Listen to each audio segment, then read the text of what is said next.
నడిపించినందుకు సహోదరులకు వందనములు. మూడవ మాటగా సురేంద్ర బాబు గారు వచ్చి వాక్యములు చదివి వాక్యములో నడిపించవలసినదిగా మనం చూస్తున్నాం.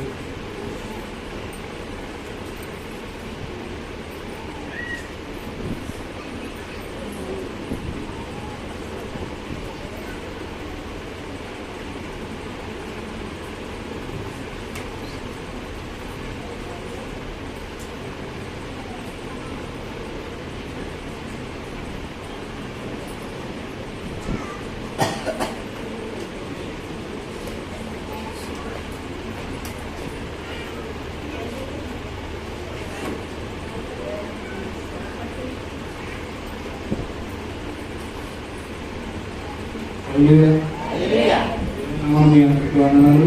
అమ్మగారికి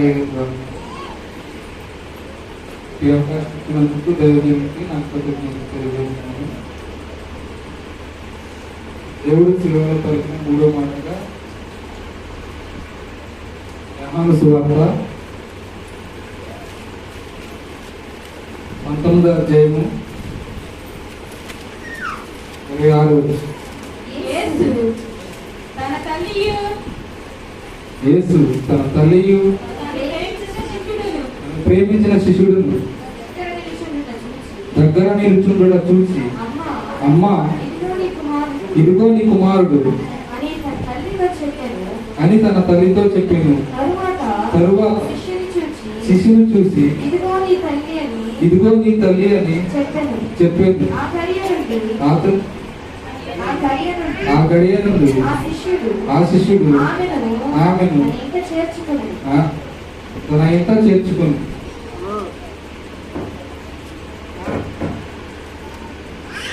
ఆకాశానికి భూమికి మధ్యలో సిలువలో వేలాడుతున్న యేసే తన తల్లి గురించి ఎంతో ఆవేదన చెబుతున్నాడు.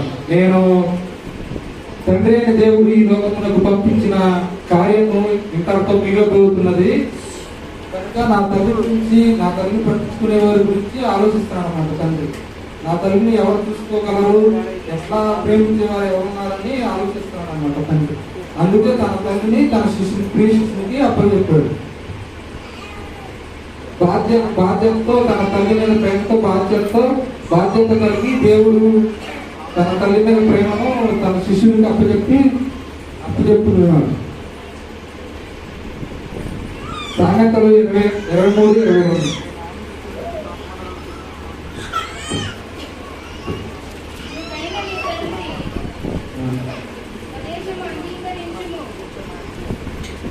నిన్నుకైనా నీ తండ్రిని ఉపదేశం అంగీకరించుము, నీ తల్లి నీ ఉద్యమందు ఆమె నిర్లక్ష్యము చేయము.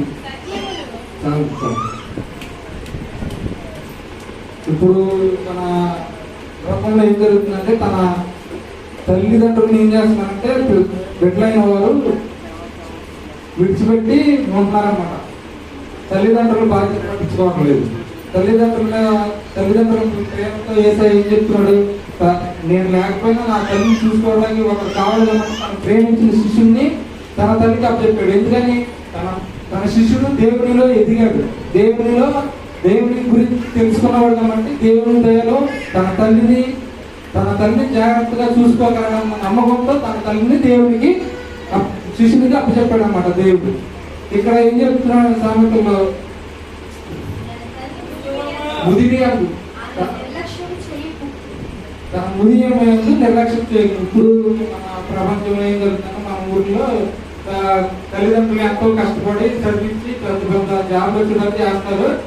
నువ్వు ఇక్కడే ఉండమ్మా, నువ్వు ఇక్కడే ఉండు, నేను అక్కడికి వెళ్ళి ఉద్యోగం చేస్తా ఉంటా, నీకు నేను డబ్బులు పంపిస్తాను, నీ పత్రికలు ఇక్కడ నేను అక్కడ ఉంటాను, నా పిల్లలు చూస్తాను వెళ్ళిపోతా ఉంటాను అన్నమాట. వెళ్ళిపోయి ఏం చేస్తారు, పట్టించుకోరు. ఏదో 2-3 నెలలు పంపిస్తారు డబ్బులు, తర్వాత ఏమి ఉండదు, ఇక్కడేమి కష్టపడతా ఉండదు.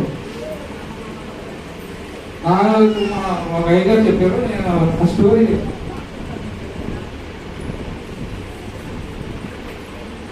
ఒక ఫ్యామిలీ ఉంటుంది. అక్క ఫ్యామిలీలో పెళ్ళిని ఒక్కడే కొడుకాను కష్టపడి చదివిస్తారు. కష్టపడి చదివిస్తే మంచి జాబ్ వస్తే వెళ్ళిపోతాడు, హైదరాబాద్లో లేకపోతే ఎక్కడికి అమెరికాకో వెళ్ళిపోతాడు. వెళ్ళిపోయి అక్కడ నుంచి అమ్మకి నేను నెలని నీకు డబ్బులు పంపిస్తానమ్మా, నువ్వు ఇక్కడ నుండి నీకు కావాల్సినవి చూసుకో అంటావు అని చెప్తాడు. ఇక్కడ ఆయన పరిస్థితి అనారోగ్యం వస్తారన్నమాట.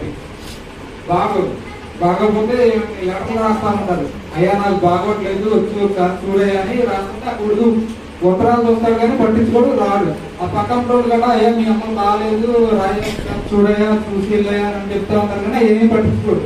ఇక అట్లాగా జరుగుతూ ఉండగా వాళ్ళకి సెలవులు వస్తాయి అన్నమాట. సెలవులు వస్తే ఆ ఊరు చూద్దాము, ఆ సెలవులు వచ్చినాయి ఎట్లాగా ఊరికి వద్దామని అని వస్తారు. అంటే ఆ తల్లి మీద ప్రేమతో రాదనమాట. ఆ ఊరికి చూసినట్టు ఉంటది, పిల్లలు ఎంజాయ్ చేసినట్టు ఉంటది అని చెప్పి వస్తారనమాట. ఆ ఊరికి వస్తే ఏమైంది, ఆ ఒక పిల్లడు ఉంటాడు అనమాట. పిల్లడు ఉంటే ఆ పిల్లడికి ఆ తల్లి చెప్పింది క్రికెట్ ఆడుకున్నామో గోళీలు ఆడుకున్నామో చేస్తారు. వచ్చారు కదా ఇక్కడికి పల్లెటూరు వచ్చినప్పుడు ఏమంటే క్రికెట్ గోళీలు గోడంలో సంథింగ్ ఏదో ఆడుతూ ఉంటారు. ఆడుతూ ఉండగా వాళ్ళ తల్లికి ఎగేసి బాబు నువ్వు ఎట్టైనా ఆడుకో కానీ ఆ పక్కన ఉన్న సుట్టింట్లో మనకి వెళ్ళకాదు బాబు అని చెప్తుంది. సర్లే అట్లాగే అమ్మ నువ్వు చెప్పేవుగా నేను వెళ్ళలే అంట అని ఆడుకుంటా ఉంటాడు. ఆడుకుంటున్నాక బాలు గోడంగల్లో గోళీ లోపలికి వెళ్ళదు. ఆ బాబు తెచ్చుకుంటా వెళ్తాడు అనమాట. లోపలికి వెళ్ళేపటికి అక్కడ లోపల చెడు వాసన వస్తూ ఉంటది. దెయ్యంలాగా ఒక అమ్మ కూర్చొని ఉంటాడు అనమాట. అమ్మ చూసి భయపడి అమ్మ ఎవరైనా వచ్చేసి అరే ఫ్రెండ్స్ అడుగుతాడు, అరే ఎవర్రా అక్కడ లోపల కూర్చొని ఉంది దెయ్యంలాగా ఉంది ఎవర్రా అంటే, అరే అమ్మ మీ నాయనమ్మరా, మా నాయనమ్మ మాకు ఎవరు చెప్పలేదు, మా నాన్న చెప్పలేదు, మా అమ్మ చెప్పలేదే అని అంటారు. సర్లే ఇక ఎట్లా పిల్లలు తెలియమంటే ఆ రోజు చనిపోతారు అనమాట. అమ్మ చనిపోతే ఏమైతే ఆ కార్యక్రమం అవన్నీ చూస్తూ ఉంటారు. ఈ పిల్లోడు నాకు మా నాన్నమ్మ అమ్మ ఏం చెప్పలేదు, మా మామూలుగానే ఏదని చెప్పి ఆయన జ్ఞాపకం ఉంటారు. వాళ్ళు ఆ కార్యక్రమంలో ఉంటాడు. ఈ పిల్లోడు ఇలా కార్యక్రమంలో ఉంటాడు అనమాట. ఆ ఇంట్లో ఉన్న రేటు తీసుకొచ్చి సంచిలో పెడతా ఉంటాడు.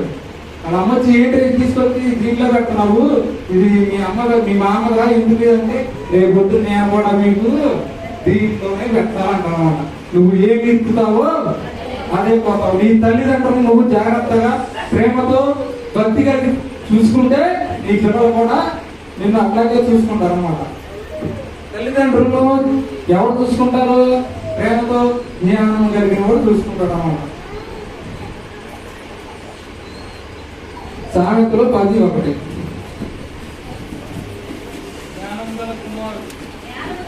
జ్ఞానము గల కుమారుడు తండ్రిని సంతోషపరచును, బుద్ధి లేని కుమారుడు తన తల్లికి ఏం చేశాడు? కొడుకు ఎంతో కష్టపడి చదివించి బాబు బాగుపడాలని పంపిస్తే నీ తల్లి వదిలేసి నువ్వు అక్కడ ఉన్నావు, నీ పిల్లల పెట్టలతో ఉన్నావు. నీ తల్లి పరిస్థితి ఇక్కడ ఏమైందో నువ్వు గ్రహించట్లా. బైబిల్ గ్రంథంలో ఒక జ్ఞానం కలిగిన ఒక అతను ఉన్నాడు. రాజుల గ్రంథము 1 రాజులు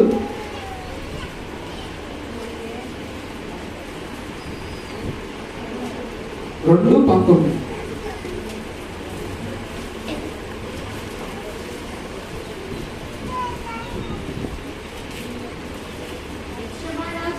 నిత్యరాజైన సొలొమోనునకు అదోనియా పక్షమున చెప్పుటకు వచ్చినప్పుడు రాజు లేచి ఆమెకు ఎదురుగా వచ్చి ఆమెకు నమస్కారం చేసి సింహాసనము మీద ఆసీనుడై తన తల్లి కొరకు ఆసనము ఒకటి వేయింపగా ఆమె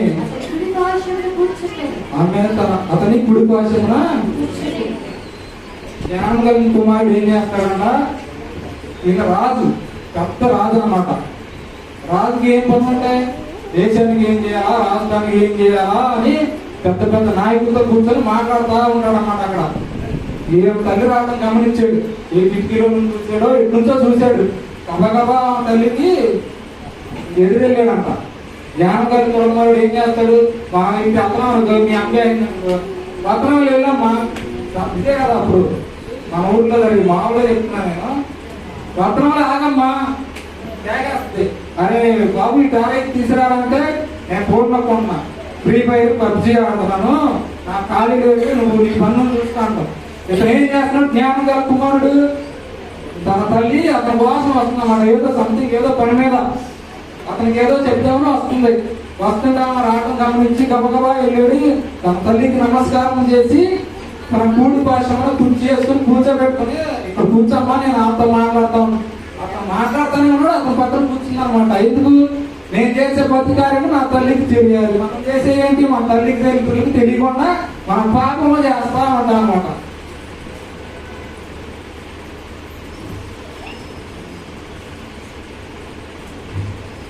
మనం చేయాల్సింది ఏంటి? తల్లిదండ్రులను ప్రేమించాలి. మనం దీర్ఘాయుష్మంతులు అవ్వాలంటే మన తల్లిని తండ్రిని సన్మానించాలి. ఇక్కడ ఏం చేశాడు? జ్ఞానం గల రాజు తన తల్లిని సన్మానించాడు. అనేక మంది నాయకుల మధ్య తన తల్లిని కూర్చోబెట్టాడు. మనం నలుగురు మన ఫ్రెండ్స్ మధ్య ఉన్నాం అనుకో, ఫ్రెండ్స్ మధ్య కూర్చున్నాము, మన అమ్మ వచ్చిందనుకో, మనం చూడన్నట్టు తిరుగుతాం. వాళ్ళు వస్తేమో నా భక్త వస్తేమో మీ అమ్మ ఏంట్రా ఎంత ఉంది అంటారు కదా, అంటారని చెప్పి మనం మాట్లాడదాం. మన నాన్న వచ్చినా అమ్మకి వచ్చినా ఆయన ఏదో పాతకాల మనుషులు కాబట్టి వాళ్ళకి నచ్చినట్టు వాళ్ళ డ్రెస్ ఉంటుంది. మనం ఏం చేస్తాం? ఇటు వచ్చాడు అమ్మ వీళ్ళే మా ఫ్రెండ్స్ అనేది ఎగతాలు చేస్తున్నారని చెప్పి పట్టించుకోరు అన్నమాట. నిర్గమాకాండము 20:12. నీ దేవుడైన యెహోవా నీకు అనుగ్రహించు దేశమునకు నీవు దీర్ఘాయుష్మంతుడైనట్లు నీ తల్లిని నీ తండ్రిని. మనం దీర్ఘాయుష్మంతుడు అవ్వాలంటే ఏం చేయాలి? దానాలు ధర్మాలు చేయాలా? రాజకీయాలు చేయాలా? ఊరు నేడాలా? తల్లిని తండ్రిని సన్మానించాలి. ఏం చేస్తున్నాం మనం? తల్లిని తండ్రిని సన్మానిస్తాం లేదు. చదువుకుంటారని పంపిస్తే ఏం చేస్తాం మనం? క్రికెట్, సినిమాలు, ఇంకా ఎక్స్ట్రా ఉంటాయి. చేయకుండా కూడా చేస్తూ ఉంటారు అన్నమాట. అవి దేవుడి దృష్టికి విరుద్ధమైనవి. అవన్నీ చేసేవాళ్ళు ఏమవుతారు? పాపంలో. నిర్గమాకాండము 21:15.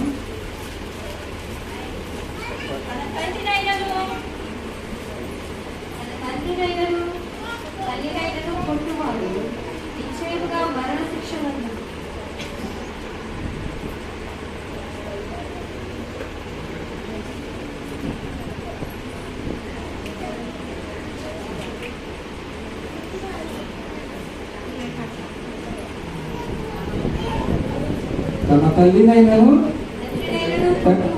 తండ్రి అయినను కొట్టువాడు నిశ్చయముగా మన శిక్షణ.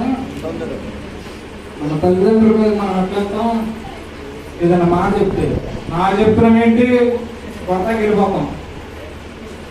బుద్ధి లేని కుమారుడు అంటే ఏం చేస్తాడు? ఒక అతనికి అంట నాకే పెన్షన్ వచ్చింది. బుద్ధి లేని కుమారుడు ఏం చేస్తాడు? నాకు ఇస్తావా? అయ్యే డాక్టర్కి వెళ్దామనో లేకపోతే ఎవరికన్నా చీటీ ఎవరికి వెళ్దామని ఎవరికన్నా వెళ్దామని డబ్బులు లేకపోతే ముందు కన్నా దేనికన్నా సంథింగ్ ఉంచుతాడు. నువ్వు నాకు ఇస్తావా చెప్తావా? ఇవ్వకపోతే ఏం చేస్తాడు? కర్ర పెట్టుకొట్టి తీసుకుపోయి ఏం చేస్తున్నాడు? ఏమన్నా మంచిగా వాడతాడా? తాగుతాడు. అంటే ఎత్తున పోసుకుంటాడు అన్నమాట. తాగి ఏం చేస్తాడు?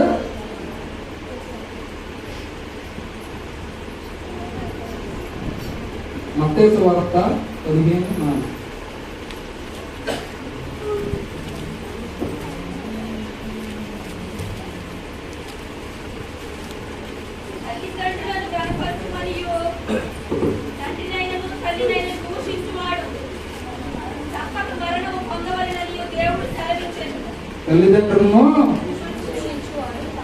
తల్లిదండ్రులను కనపరచు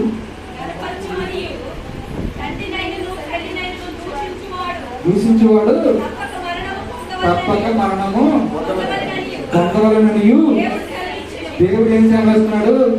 నీ తల్లిని నీ తండ్రిని దెబ్బలాడయా అని చెప్తున్నాడా? నీ తల్లిని నీ తండ్రిని సన్మానించు, ప్రేమతో చూసుకో, ఆమె వృద్ధాప్య మందు ఆమెను జాగ్రత్తగా చూసుకో అని చెప్తున్నాడు ఇక్కడ. అదే సిలువలో ఆయన చెప్పే మాట, 3వ మాట.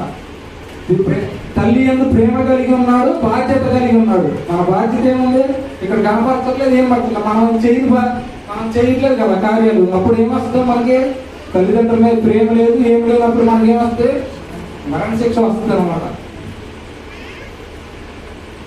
ఎఫెసీయులకు రాసిన పత్రిక 6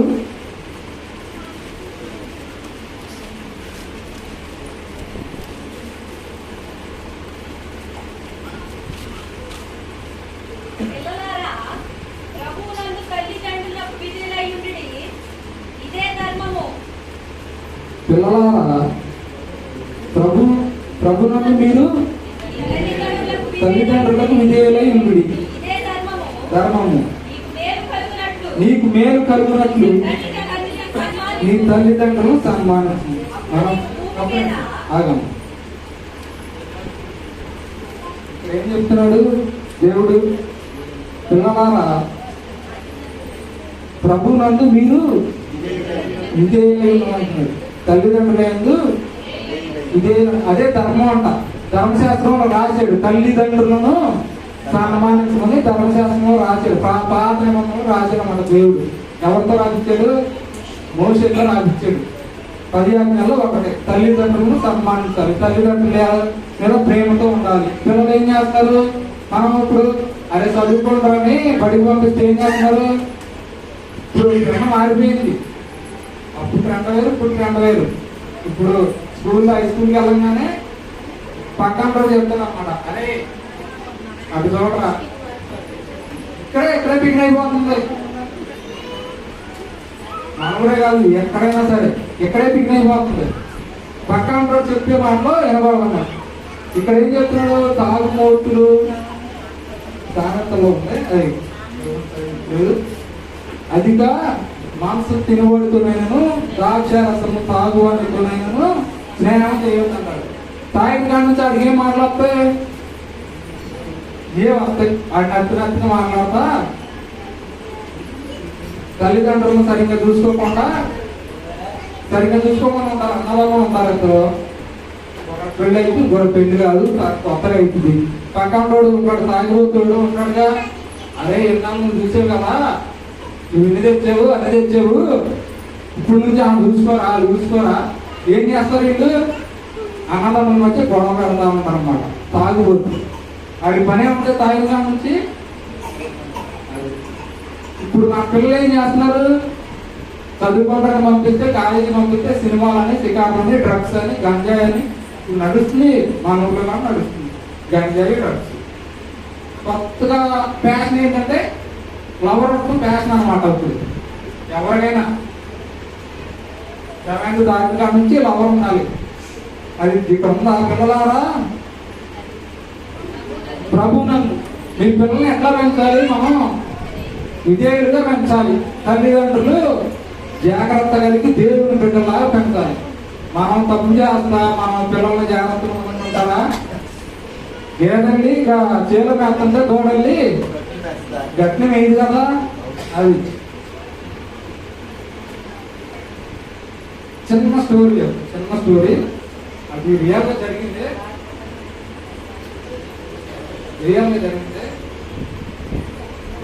తప్పుగా అనుకోవచ్చు.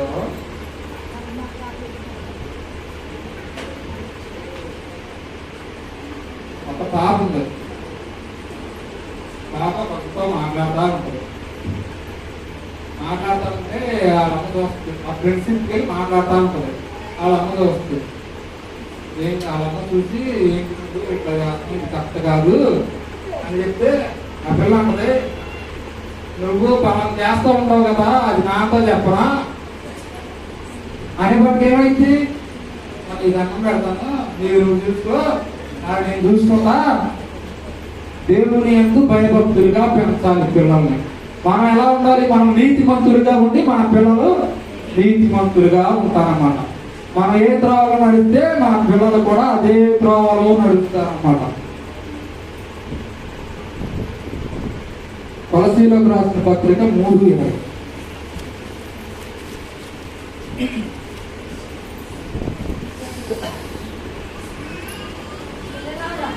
పిల్లలారా, అన్ని విషయములలో నీ తల్లిదండ్రుల మాట వినుడి. ఇది ప్రభువును బట్టి మెచ్చుకొనదగినది. తండ్రులారా, ఈ పిల్లల మనసును కృంగకుండునట్లు వారికి కోపము.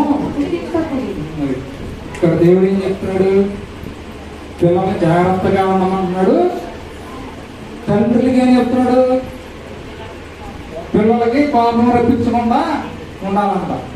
మీ పిల్లలకి ఎడబడిదంట ఏడుపెట్టిందంటే అలక్కడ కోపం వస్తుంది. మనం దేవుని యొక్క భయభక్తులు మన పిల్లల్ని పెంచాలి. దేవుడి మార్గంలో మనం నడుస్తూ పిల్లల్ని నడిపించాలి. తండ్రి దేవుడు ఎందుకు చెప్తున్నాడు ఈ మాటలో? తల్లిదండ్రుల మీద ప్రేమ కలిగి ఉండాలి. మూడో మాటకి ఏం చెప్పాడు దేవుడు? తల్లిదండ్రులను సన్మానించాలి. తల్లిదండ్రులు మనం సన్మానించే వారిగా ఉన్నామా? సన్మానించని వారిగా ఉన్నామా? తల్లిదండ్రులు బాధ పెట్టే వారిగా ఉన్నామా? తల్లిదండ్రుల మీద ప్రేమ భక్తి శ్రద్ధతో తల్లిదండ్రులను చూసుకునే వారిగా ఉన్నామా? పిల్లలను జాగ్రత్తగా పెంచే తల్లులుగా ఉన్నామా? తండ్రులుగా ఉన్నామా? అది ఒకసారి ఆలోచించుకొని ఈ చిన్న మాటలో దేవుడు దీవించుకుంటారు.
Yeah.